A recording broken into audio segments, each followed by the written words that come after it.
How do I manage small talk?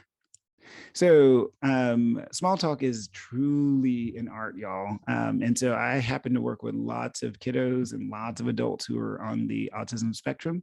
And if you listen back to some of our previous clips and videos, I explain all about what autism is and how I conceptually teach about it and all that stuff. So I'm not going to go through all those points because you should be attending other mental health office hours and watching the clips anyway.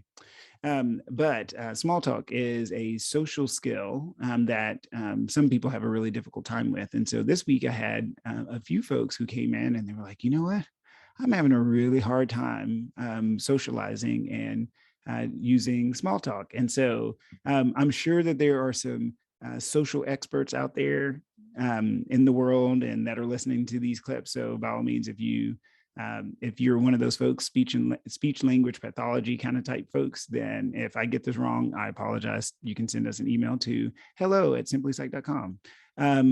Otherwise, I'm going to give you my 2 cents on how I coach these folks this week. So small talk is all about reciprocal communication, meaning there's a give and a take in any type of conversation.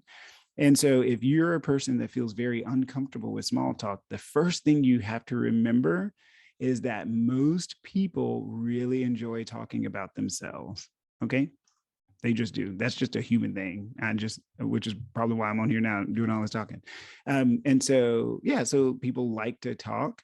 And so if you ask a question about that person, then that is a great opener. So even this simple question of, hey, how are you today? Notice how in that sentence, the word is you, meaning the person that's going to be receiving the question.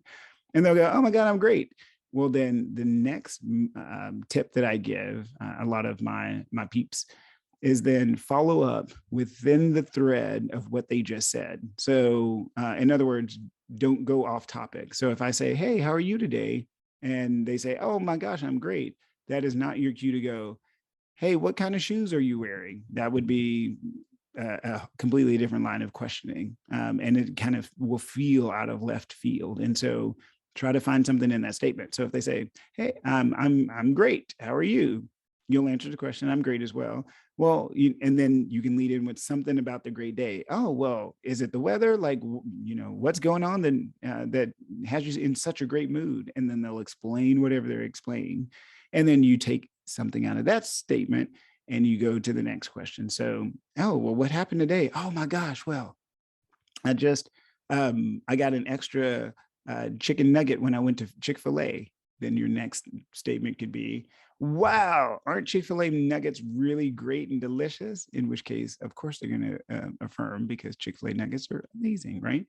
And as you practice this, so always practice taking something from this statement and leading to the next statement, you're going to notice something interesting happen that at some point that person is going to flip it back to you because there's something in us as humans, especially as American humans, that we don't want to hog the limelight. We don't want to we don't want it to be a one-sided conversation. So at some point that person will then turn around and ask you that question and then you can answer. And it's the reciprocity. It's the back and forth of doing that makes small talk what it is.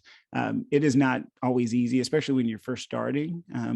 But the key is to sit up tall, put your shoulders back, make great eye contact, and then fake it till you make it, right? So you take the time to learn that skill, and it'll pay dividends as you get older and you get in different social situations.